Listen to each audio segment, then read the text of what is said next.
Assalamualaikum warahmatullahi wabarakatuh. Selamat pagi. Salam sejahtera untuk kita semua, anak-anak kelas 11 MIPA yang Bapak sayangi.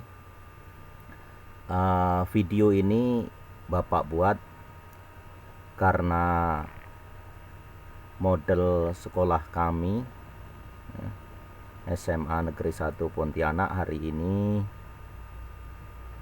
Selasa 2 Maret 2021 sedang mengalami gangguan. Jadi kami tidak bisa login ke dalam Big Blue Button pada model itu untuk melaksanakan pembelajaran dengan virtual meeting. Untuk itu saya membuat video ini untuk menjelaskan materi yang akan dipelajari pada hari ini, yaitu hidrolisis garam dari reaksi asam basa. Materi ini mempelajari bagaimana perhitungan pH dari larutan garam yang dihasilkan dari reaksi antara larutan asam dan basa. Jadi larutan asam dan basa direaksikan kemudian menghasilkan larutan garam. Nah, masalahnya adalah bagaimana kita menghitung pH larutan garam yang terjadi itu. Berbeda dengan materi yang sudah dipelajari beberapa waktu lalu, yaitu menghitung pH larutan garam. Jadi memang sudah tersedia larutan garamnya, ya. Baik, untuk menyingkat waktu, kita akan mulai dengan tabel reaksi antara asam dan basa yang mempunyai beberapa kemungkinan. Mari kita simak tabel ini. Jadi kita sudah sama-sama tahu bahwa reaksi antara asam dan basa itu akan menghasilkan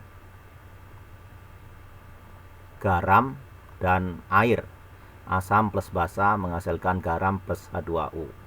Nah, sekarang masalahnya adalah bahwa reaksi antara asam dan basa itu berdasarkan asam dan basa yang direaksikan itu ada 4 macam ini.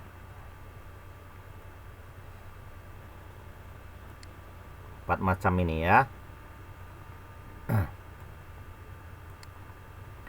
Nah, sementara reaksi yang mungkin terjadi ada 8 macam. Mari kita simak bersama-sama. Yang pertama, kita lihat reaksinya dulu, yaitu asam kuat plus basa kuat. Nah, reaksi yang mungkin, pertama, asam kuat dan basa kuat habis bereaksi. Ini terjadi apabila asam kuat dan basa kuat yang direaksikan itu ekuivalen. Nah, jadi campurannya itu ekuivalen. Syarat suatu campuran itu ekuivalen adalah perbandingan mol zat-zat yang direaksikan itu, jadi perbandingan molnya sama dengan perbandingan koefisien reaksi. Apabila perbandingan mol sama dengan perbandingan koefisien reaksi, maka campuran bersifat ekuivalen. Dan akibatnya reaksi yang direaksikan itu sama-sama habis. Jadi dalam hal ini asam kuat dan basa kuat yang direaksikan itu akan habis bereaksi. Tidak ada zat yang tersisa di sini. Tidak ada reaksi yang berlebih di sini, baik asam kuatnya maupun basa kuatnya. Nah, larutan yang terjadi adalah garam yang tidak terhidrolisis. Garam yang berasal dari asam kuat dan basa kuat yang tidak mengalami hidrolisis. Sifat larutannya adalah netral, pH-nya sama dengan 7. Nah, rumus untuk menghitung pH-nya tidak ada. Ya, pH-nya sama dengan 7. Kemudian, kemungkinan yang kedua ini, ya, asam kuatnya tersisa dan basa kuatnya habis bereaksi. Maka larutan yang terjadi adalah larutan asam kuat. Ini nomor 2 ya. Nah, karena larutan yang terjadi adalah larutan asam kuat, tentu sifat larutannya adalah asam, pH-nya kurang dari 7. Nah, rumus yang digunakan untuk menghitung pH adalah rumus untuk asam kuat, yaitu konsentrasi H+ sama dengan A dikali M. Ya. A-nya itu valensi asam, M-nya itu molaritas atau konsentrasinya. Kemudian kemungkinan yang ketiga ini, ya, yaitu apabila basa kuatnya tersisa atau berlebih dan asam kuatnya habis bereaksi.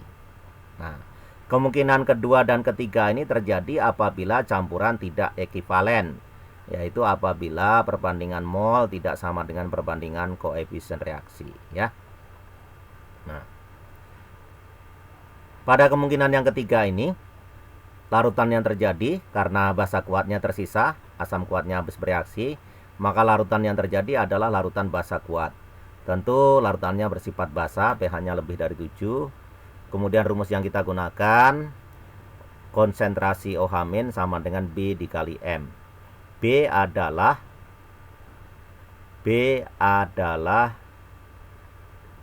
valensi basa dan M adalah molaritas atau konsentrasinya. Kemudian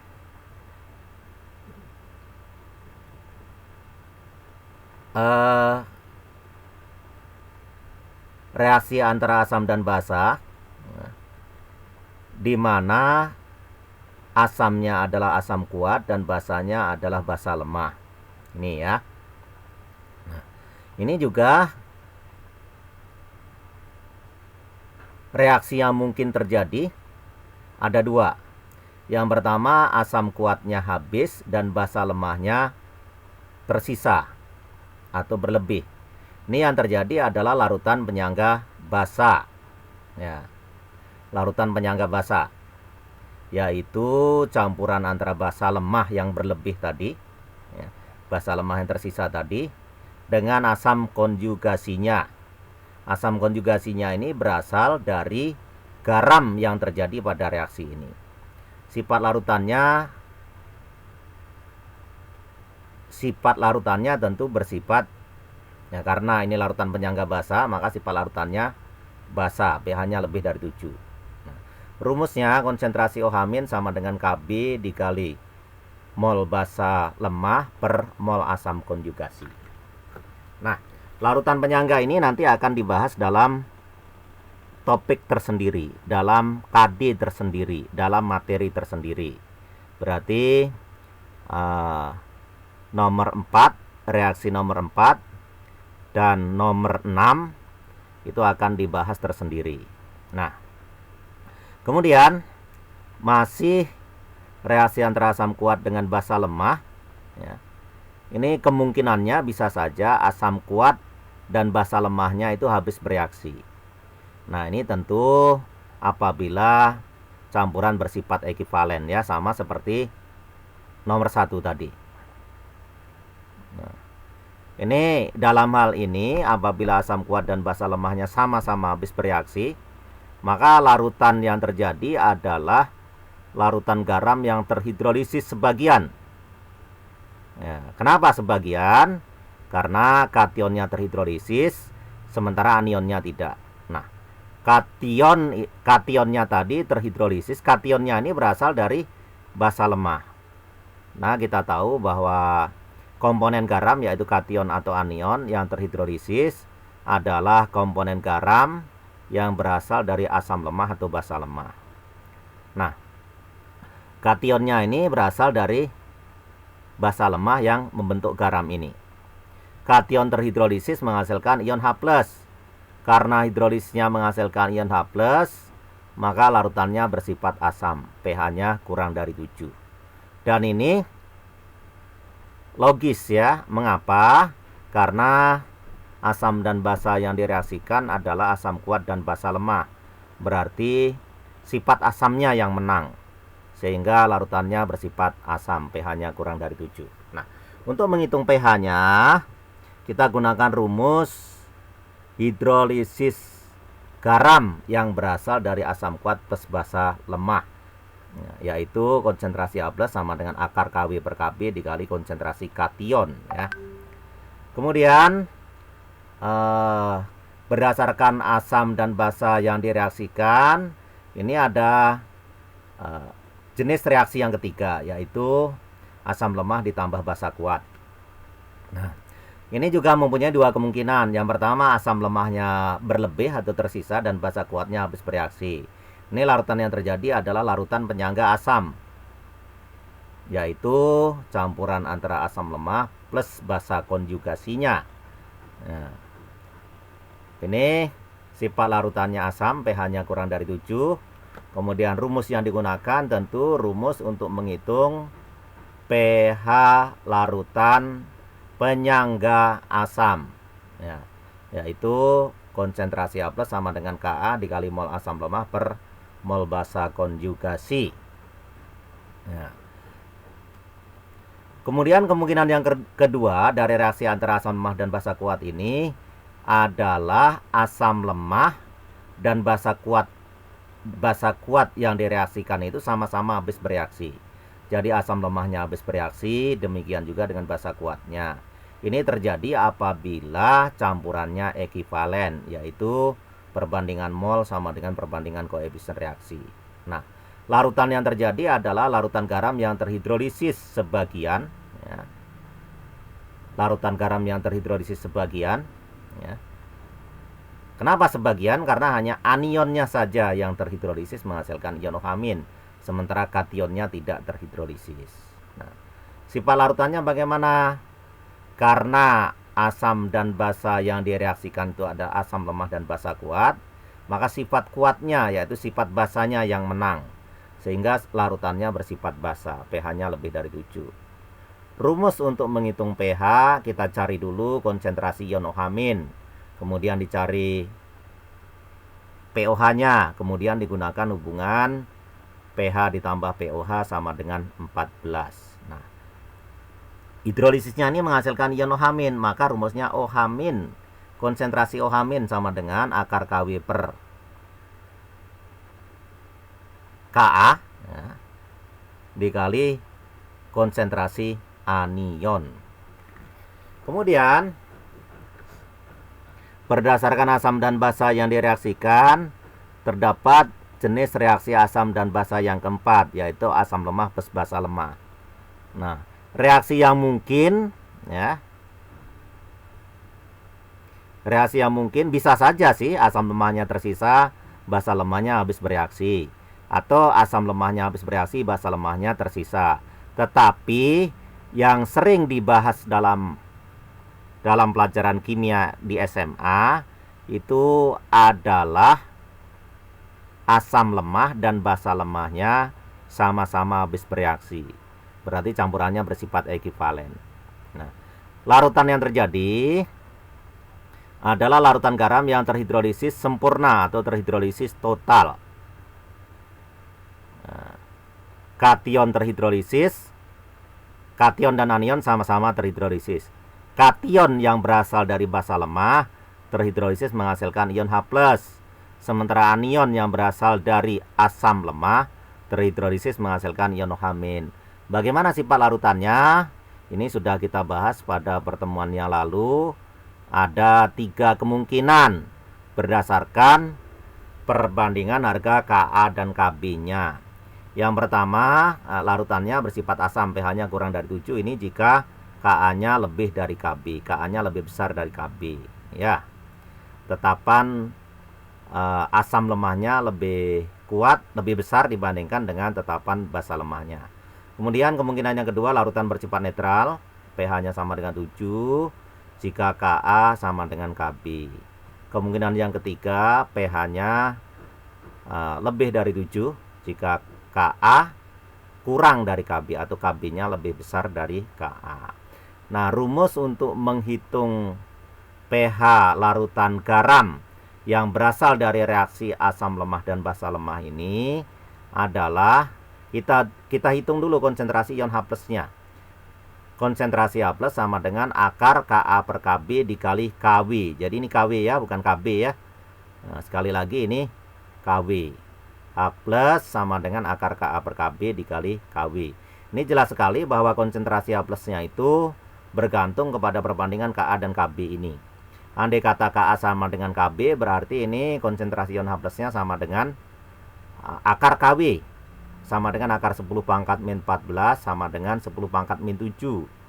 Sehingga pH-nya sama dengan 7 dan larutannya bersifat netral ini. Kalau Ka sama dengan Kb. Ya. Nah, yang berhubungan dengan materi hidrolisis garam dari reaksi antara asam dan basa ini adalah reaksi nomor 1 ini ya. Yaitu reaksi antara asam kuat dan basa kuat, di mana kedua-duanya habis bereaksi ya. Kemudian reaksi nomor 5 ini yaitu reaksi antara asam kuat dan basa lemah, di mana kedua-duanya habis bereaksi, berarti campuran ekivalen ya. Kemudian reaksi nomor 7 ini yaitu reaksi antara asam lemah dan basa kuat, di mana asam lemah dan basa kuatnya itu sama-sama habis bereaksi, berarti campuran bersifat ekivalen. Dan yang terakhir adalah reaksi nomor 8, yaitu reaksi antara asam lemah dan basa lemah ya, di mana asam lemah dan basa lemahnya itu sama-sama habis bereaksi, berarti campuran bersifat ekivalen. Jadi kesimpulan kita ya, reaksi antara asam dan basa yang menghasilkan garam, larutan garam ya, hanya larutan garam ya. Di dalam larutan yang terjadi itu, larutan hasil pencampuran itu ya, hanya ada garam yang terlarut, tidak ada zat yang lain ya. Adalah apabila campuran asam dan basa itu bersifat ekivalen, sehingga baik asamnya maupun basanya sama-sama habis bereaksi ya. Nah, sekarang bagaimana langkah-langkah menghitung pH larutan garam yang terjadi dari campuran antara asam dan basa yang bersifat ekivalen itu?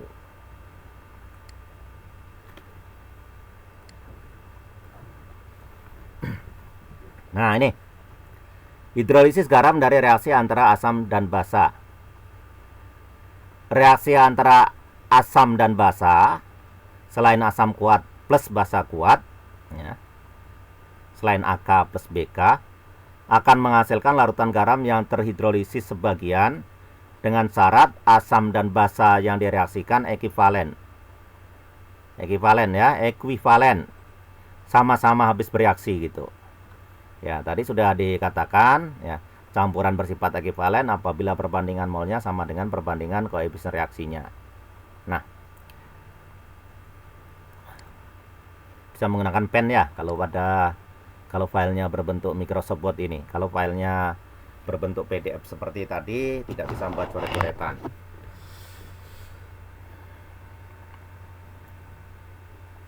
Pada akhir reaksi akan terbentuk larutan garam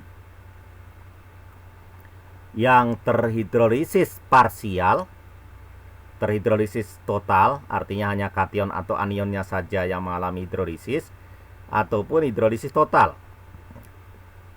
Hidrolisis total ini baik kation maupun anion sama-sama terhidrolisis, bergantung pada asam dan basa yang direaksikan.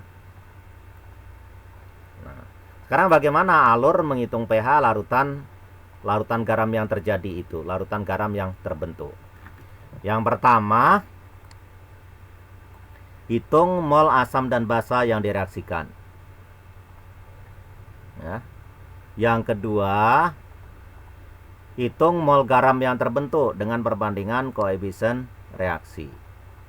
Kemudian yang ketiga, hitung konsentrasi larutan garam yang terbentuk. Yang keempat, gunakan rumus menghitung pH sesuai dengan jenis garam yang terbentuk. Nah, untuk lebih jelasnya kita simak contoh.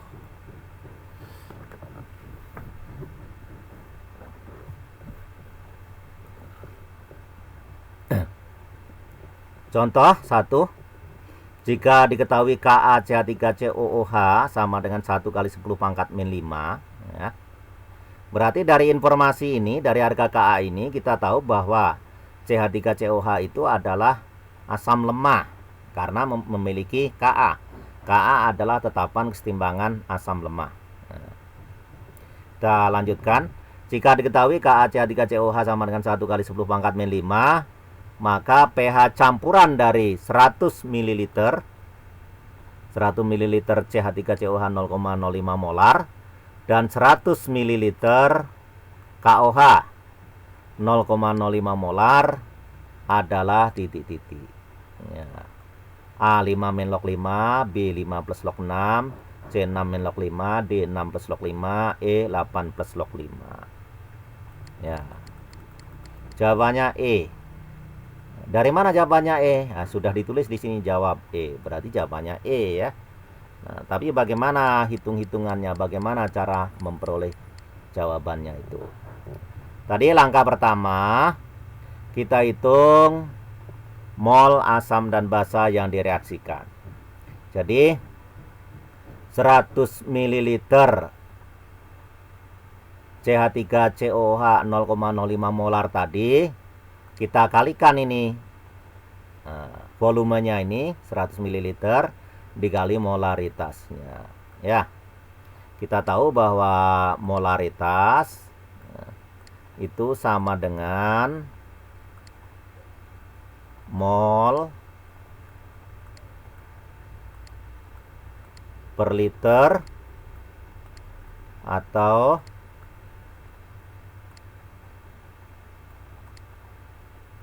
milimol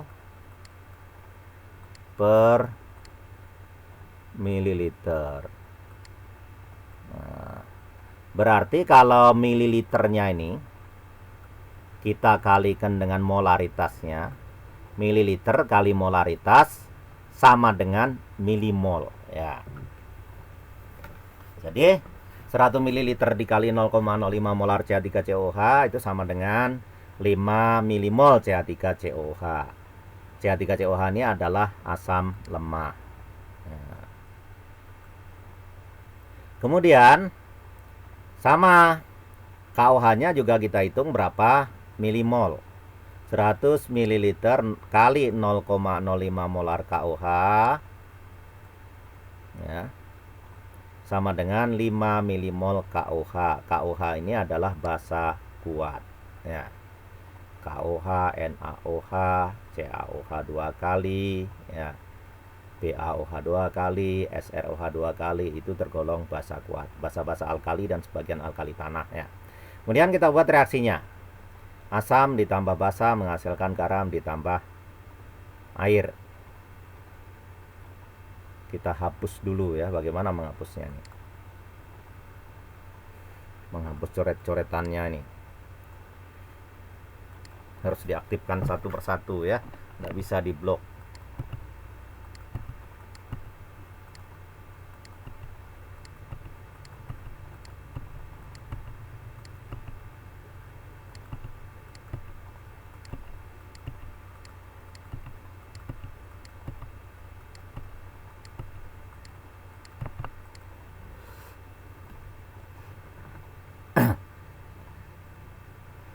Jadi reaksinya CH3COH aqueous plus KOH aqueous menghasilkan CH3COK aqueous plus H2O ya.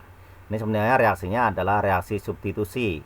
Atom H pada asam ini disubstitusi dengan atom K ya. Nah, sehingga menghasilkan garam CH3COK. Nah, kita buat kita buat tabel reaksinya ini. Ini maksud saya tabel reaksi ya.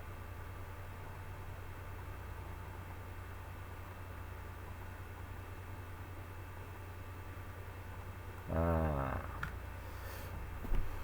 kita buat mula-mula, kemudian reaksi, kemudian akhir reaksi.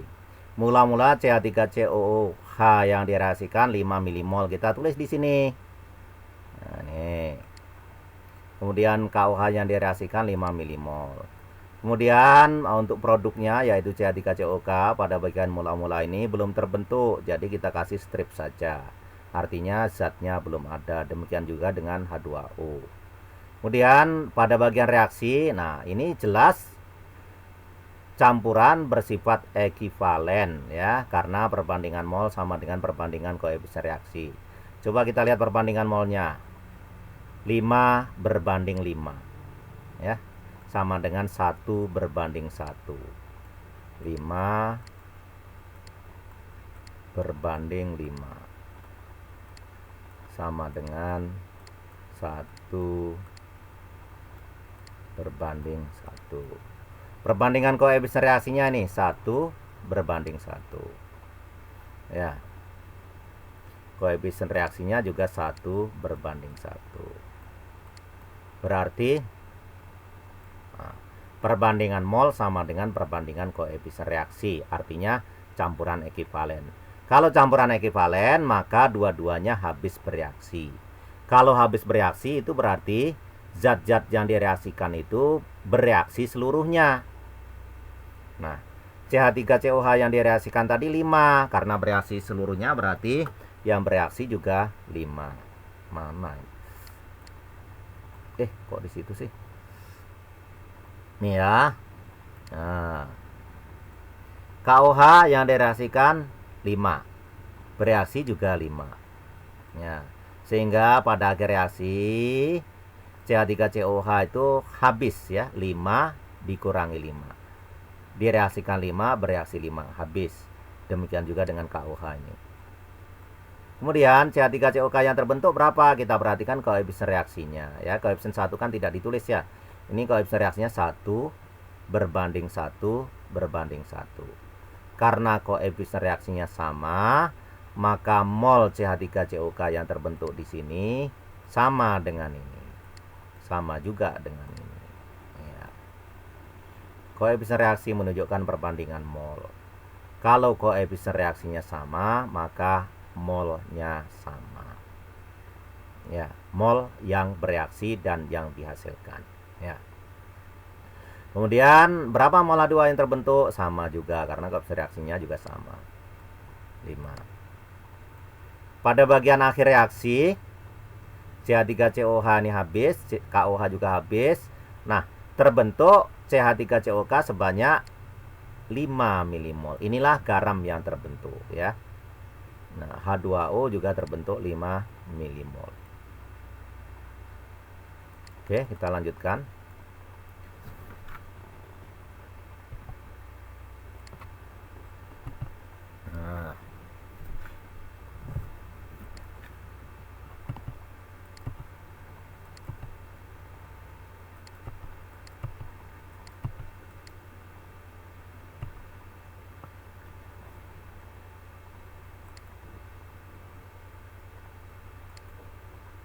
Nah, nggak usah dihapus ya, lama.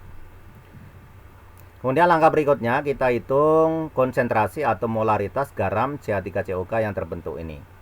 Konsentrasi, jadi tanda kurung siku itu dibaca konsentrasi. Konsentrasi CH3COK sama dengan 5 milimol ini yang terbentuk dibagi volume larutan. Volume larutan yang dicampurkan itu 100 ml ditambah 100 ml. Berarti 5 milimol per 200 ml sama dengan 0,025 molar ya. 5 per 200, 5 per 2 itu 2,5 ya, dibagi 100 0,025. 0,025 molar. Nih. Kemudian CH3COK ini kita ionisasikan untuk menghitung molaritas anion yang terhidrolisis. CH3COK menghasilkan CH3CO- plus K+ ini. CH3COK-nya tadi 0,025 molar. CH3COO minusnya 0,025 molar juga. Ya, dari mana? Dari perbandingan koefisien reaksinya ini 1:1. Ya. Jadi dalam hal ini ya, molaritas anion yang terhidrolisis ini, karena yang terhidrolisis adalah anionnya ini. Ya. Molaritas anion yang terhidrolisis sama dengan molaritas garamnya ini. Ya. Kemudian kita tuliskan reaksi hidrolisisnya. CH3COO- plus H2O setimbang dengan CH3COH plus OH-. Ini adalah langkah-langkah pengerjaan soal ini secara lengkap ya. Walaupun sebenarnya kalau kita mengerjakan soal pilihan ganda itu tidak harus selengkap ini langkah-langkahnya, yang penting jawaban kita benar dan cepat ya. Kita menggunakan cara yang praktis, ekonomis, dan strategis ya. Nah, ini kita gunakan langkah-langkah yang lengkap di sini ya untuk menunjukkan asal usulnya itu menunjukkan hitungannya itu. Nah, hidrolisnya ini menghasilkan ion OH- ini, maka rumusnya OH- sama dengan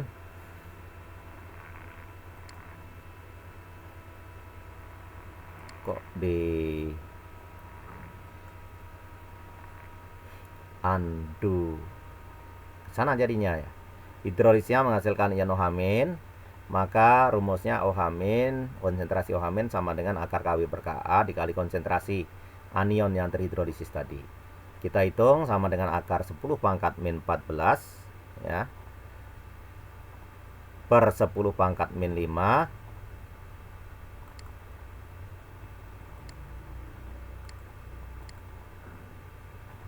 dikali 0,025 sama dengan akar 25 kali 10⁻⁻12.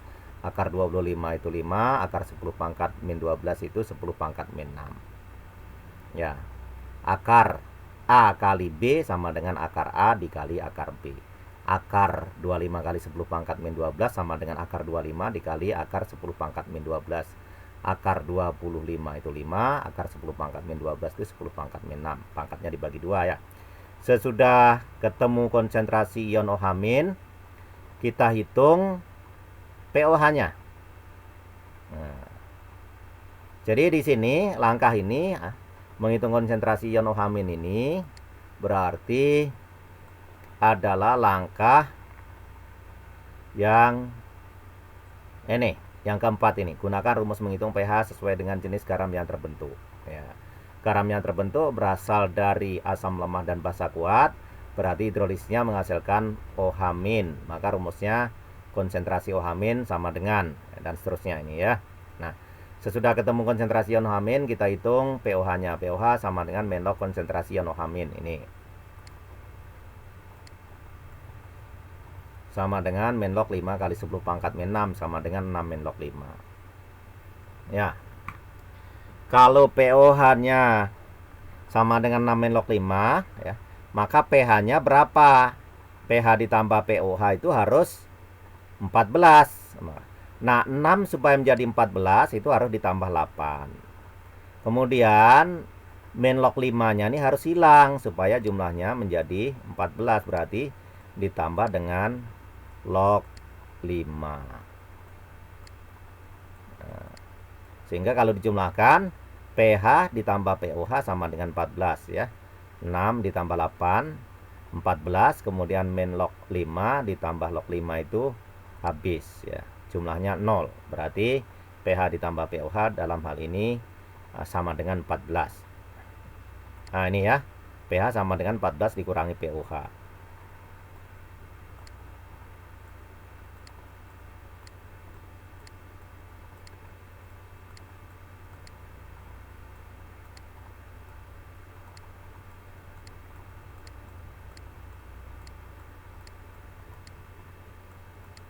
Oke. Nah, ini kan soal pilihan ganda ya. Jadi jawabannya E.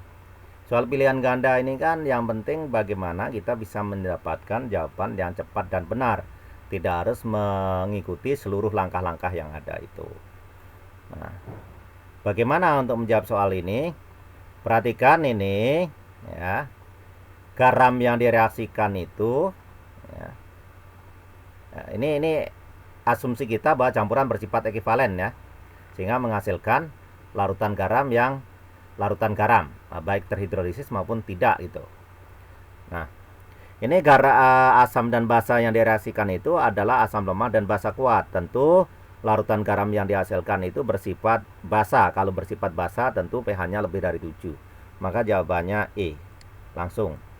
Ya, karena yang pH-nya lebih dari 7 hanya E saja pada pilihan jawaban ini. Jadi jawabannya langsung E tanpa harus menghitung sepanjang ini. Tanpa harus mengikuti langkah-langkah yang runtut seperti ini. Jawabannya E. Kemudian soal nomor 2. Contoh nomor 2, bukan soal nomor 2 ya. Sebanyak 50 ml larutan NH3 0,1 molar dicampurkan dengan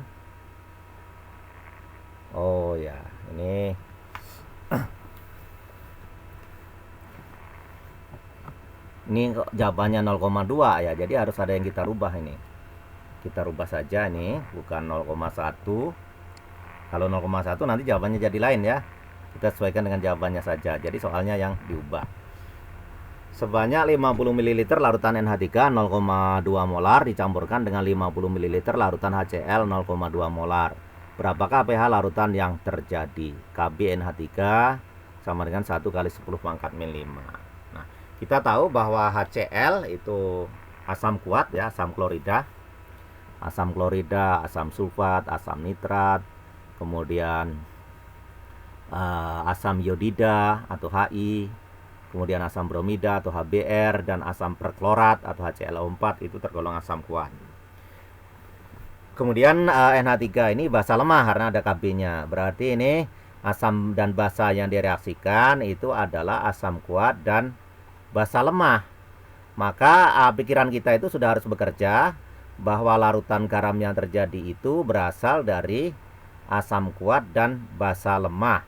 Tentu larutannya bersifat asam. Kalau bersifat asam maka pH-nya pasti kurang dari 7. Maka jawabannya nanti harus pH-nya lebih kecil dari 7. Kalau hitung-hitungan kita itu pH-nya lebih besar dari 7, berarti ada yang salah. Ada yang salah dalam perhitungan kita itu. Ya. Baik, kita jawab. Sama seperti tadi, mula-mula kita hitung mol asam dan basa yang direaksikan itu 50 ml kali 0,2 molar NH3 ya, sama dengan 10 milimol NH3. Oh ya, untuk diketahui NH3, larutan NH3 dalam air ini bersifat basa walaupun pada rumus kimianya di situ tidak mengandung OH ya. Karena kan menurut Arrhenius, basa adalah zat yang apabila dilarutkan ke dalam air menghasilkan ion OH-. Nah, terus bagaimana NH3 kok bisa bersifat basa padahal tidak mengandung OH dalam rumus kimianya itu? NH3 nih, perhatikan.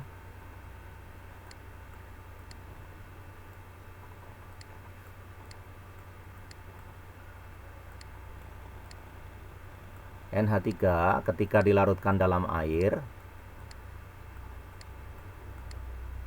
dia akan terhidrolisis ya, menghasilkan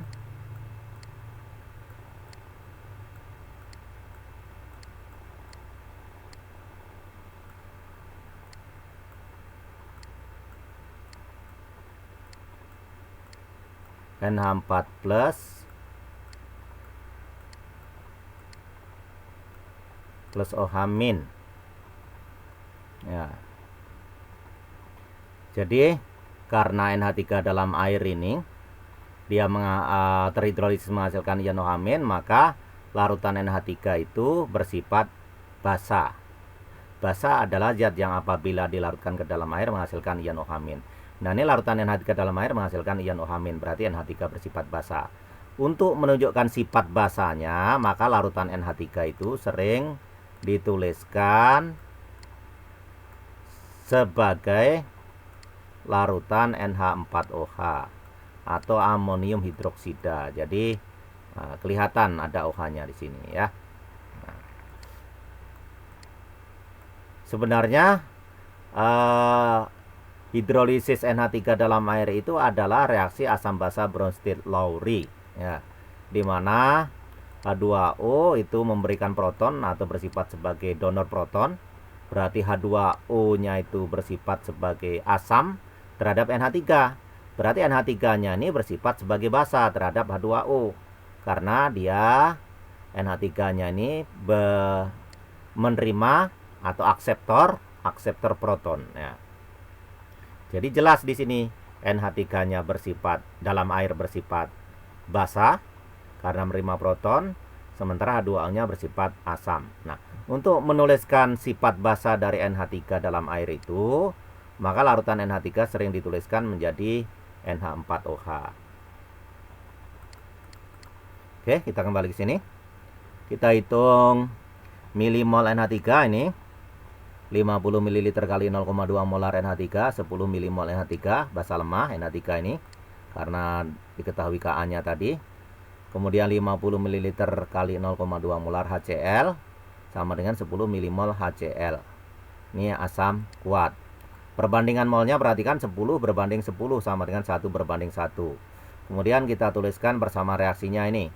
NH3 aqueous plus HCl aqueous menghasilkan NH4Cl aqueous ya. Di sini tidak dihasilkan molekul air ya. Walaupun dikatakan tadi asam ditambah basa menghasilkan garam plus air. Nah, kalau mau dituliskan air yang dihasilkan molekul airnya, maka NH3-nya ini kita tuliskan sebagai NH4OH.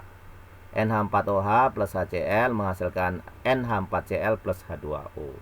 Jadi kelihatan air yang dihasilkan itu. Tapi kita sesuaikan saja dengan data yang ada pada soal ini ya. Basanya adalah NH3, maka reaksinya NH3 plus HCl menghasilkan NH4Cl. Kita buat tabel reaksinya seperti tadi ya, ini.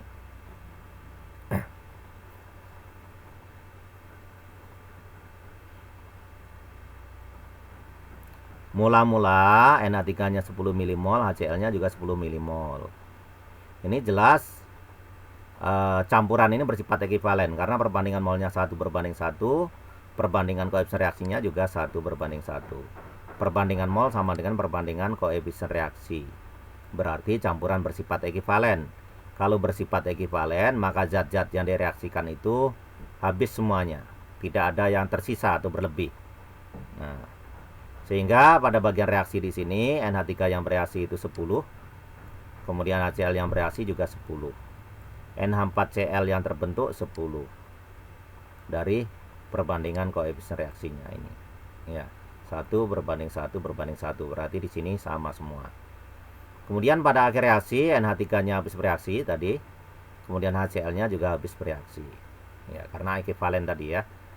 NH4Cl yang terbentuk sama dengan ini. Nah, 10 milimol. Kita hitung konsentrasi NH4Cl yang terbentuk, konsentrasi garam yang terbentuk.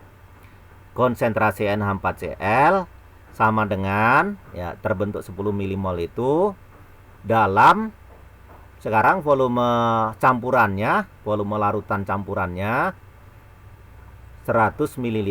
Dari 50 ml ditambah 50 ml. Berarti konsentrasi NH4Cl sama dengan 10 milimol per 50 ditambah 50 ml. Sama dengan 10 per 100 10 milimol per 100 ml sama dengan 0,1 molar. Molar itu sama dengan milimol per mililiter.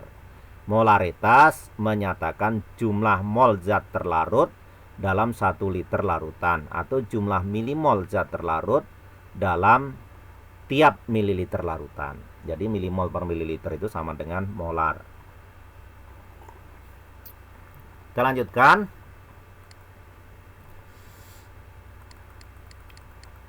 Tadi NH4Cl-nya kita ionisasikan seperti ini untuk menentukan konsentrasi kation ya, komponen garam yang berasal dari basa lemah tadi. Konsentrasi kation yang terhidrolisis.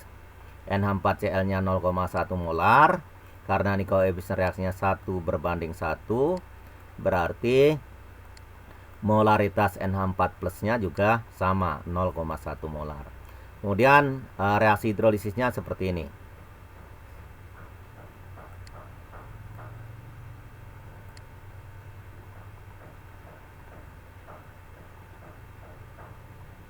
Hidrolisis NH4+.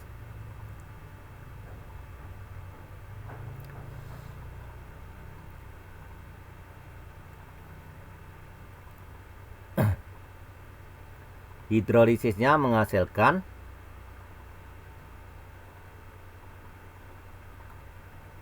NH4+. Berarti larutannya bersifat asam nanti. pH-nya pasti kurang dari 7. Nah, karena hidrolisisnya menghasilkan ion H+, maka rumusnya H+ sama dengan konsentrasi H+ sama dengan akar Kw per Kb dikali konsentrasi kation yang terhidrolisis itu.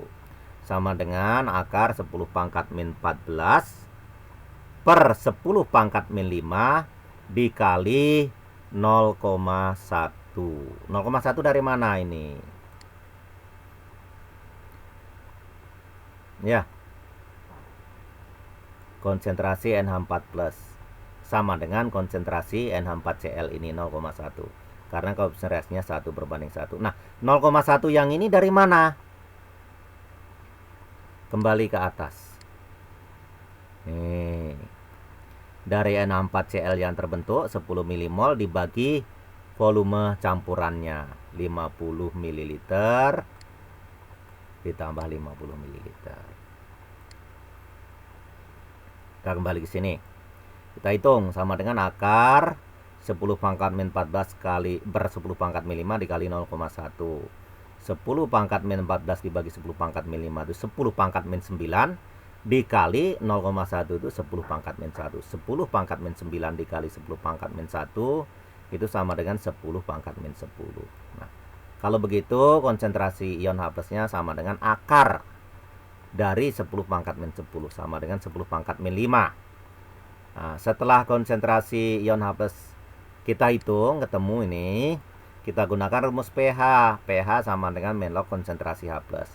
Min log 10⁻⁵ sama dengan 5. Log 10⁻n sama dengan n. Log 10⁻⁻n sama dengan min n. Min log 10⁻⁻n sama dengan n. Log 10 sama dengan 1. Ya. Mengapa? Karena 10⁻1 sama dengan 10. Log 1 itu sama dengan 0. Mengapa? Karena 10⁻0 sama dengan 1. Itu sifat-sifat logaritma. Nah, jadi pada contoh yang kedua ini ya, karena asam dan basa yang direaksikan itu asam kuat dan basa lemah, maka larutan garam yang terbentuk memiliki pH kurang dari 7, larutannya bersifat asam. Demikian pembahasan kita tentang hidrolisis garam yang berasal dari reaksi antara asam dan basa ya.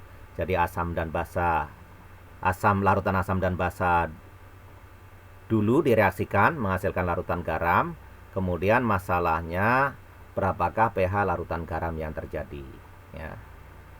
Bukan sudah tersedia larutan garam kemudian berapa pH-nya, bukan seperti itu ya. Demikian pembahasan kita. Terima kasih atas perhatiannya ya. Mohon maaf atas segala kekurangannya kalau ada hal-hal yang tidak berkenan. Mudah-mudahan bermanfaat untuk kita bersama, paling tidak menambah pengetahuan kita.